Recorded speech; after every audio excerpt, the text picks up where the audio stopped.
I'm Angela.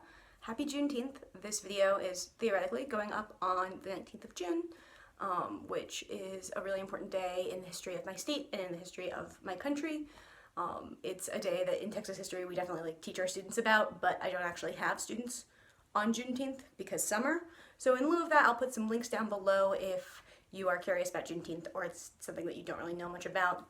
I'm going to use the internet and pretend that y'all are my students. Today, I'm going to be talking about my wildest publishing dreams. Lindsay Puckett made a video some amount of time ago. I don't know how time works anymore.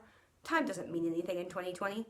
Anyway, so yeah, Lindsay Puckett made a video some period of time ago, and then Kevin from Kevlandia made a video, pretending that first video had been a tag video. So I'm just going to continue on with that and pretend that this is a tag, at least a little bit. I don't know that I have the courage to like real or fake tag people at the end, but we can imagine. Quick caveat, often when you see people that have like achieved a huge amount of success, they'll say things like, I could never have imagined that this would have happened to me. This is beyond my wildest dreams. And I don't know if those people are just being like humble, or they're not very imaginative, or they're lying, but most of the time I have imagined myself in that position. Which, like, I don't know if that makes me a worse person. I'm not saying I think that I deserve to be in that space, but I'm just gonna say I imagine a lot of things. And we're talking about wildest dreams. My first wildest publishing dream is really more about writing, and is one that, honestly, hopefully I'll outgrow, which is that I would like to write like Guy Gavriel Kay. Like, pretty much exactly like Guy Gavriel Kay. He is certainly one of my favorite writers. I'm rereading The Serentine Mosaic right now, and it might be my favorite book of all time. It's technically a duology, but whatever. Like, I think we all have writers that speak to who we are as a person, and Guy Gavriel Kay is definitely that for me. He just talks about history and change and like personhood in a way that really resonates with me. And then also I just really like books that branch out in the ways that his do, that talk about power in the ways that his do, and I would love to be able to write like that. I think I've talked before about feeling like I'm sort of in this weird loop where the books that I often like the most and would like to emulate are wildly intimidating, and that most of them are written by people with like literal graduate degrees in whatever time period or thing they are writing about. And I don't want to go back to grad school. Like, I'm so grateful I'm not in graduate school right now. And not just because of the state of the world. I think that that's probably like a pretty new writer problem, right? Like, I haven't developed my voice a whole lot or like gotten super comfortable with who I am as a writer, so hopefully that is something that like over time I will start to outgrow and I will want to write more like myself. But for now, yes, I would absolutely love to just write exactly like Guy Gavriel Kay. Second thing is that I would really love to have the option to support myself just through novel writing. I don't know that I would take that option, or take it for like my whole life anyway, but I think that that would be really, really cool to not have to do anything but write books. Obviously that's not an opportunity that most of us get, but yeah, that would be really amazing to be in a space where I could like support myself and my theoretical family just through writing books. That would be very fun. Third thing is probably the one that I dream about the most, which is being on panels. I just like talking about things, and I like talking about things to people. Most of the time if I see someone up talking about something, I'm like, I would also like to be up there talking about that thing. Am I always qualified to talk about that thing? Not really. But yeah, I really like having conversations about writing and stories. I think it's really fun to do with other people that they would pull onto panels, and it would just be really cool and really fun. I think panel moderation would be really interesting, although I am much less confident in my eventual skill as being like a panel moderator than being on the panel, but that would be really cool too. I would love to like moderate a super cool panel. I don't know what it would be in, but that would be amazing. It would also be super fun to be able to have like a book tour, at least like through the United States. I mean, honestly, if we're going wild, it would be great to like be able to travel to other countries to talk about my books. That would be super fun. Also here in Austin, we have like the Texas Book Festival every year.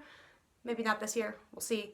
But it would be super fun to be able to be part of that too. Like, I would love to be on sort of a panel or on one of the stages in one of the tents in front of the Capitol building, or even sometimes they have panels inside the Capitol. Like, I went to one that was in the House of Representatives. So if we're going wild, like, that would be great. I would love to sit in the Texas State Capitol and talk about my writing with other really cool writers. That maybe makes me really nerdy, but yeah.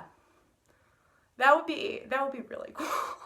Like, if we're talking about wildest publishing dreams, this is the one that is probably the most constant and that I both want the most and feel like is the least reasonable, which is that I would love to win a Hugo. Specifically the best novel Hugo, although, like, I'd take any Hugo.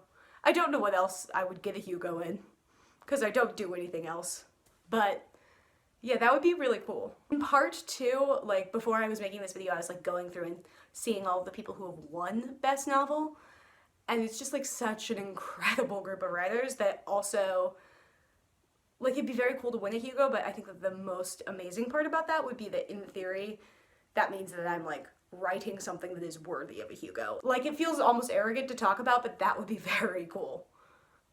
So yeah, that is, and like, if we're being honest, that's something I've dreamed about for like a very long time. Definitely of all of the awards, the Hugo is the one that I would want, like, no questions, full stop. That is, to me, the most exciting award probably that exists.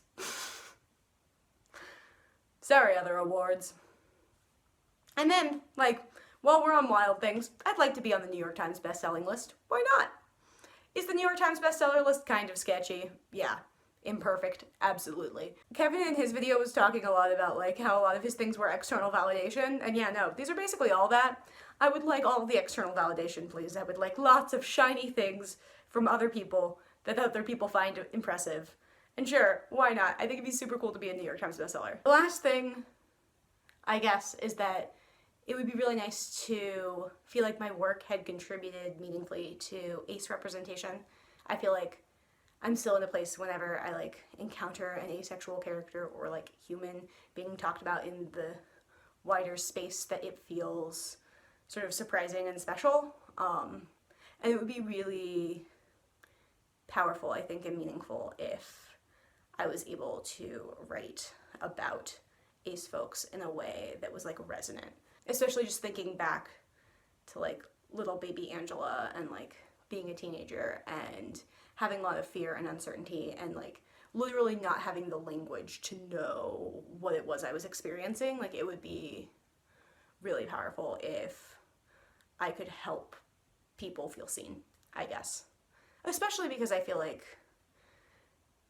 it's hard to be out as ace often in the world. And so it would be cool if I could sort of, like, do that through my writing as well.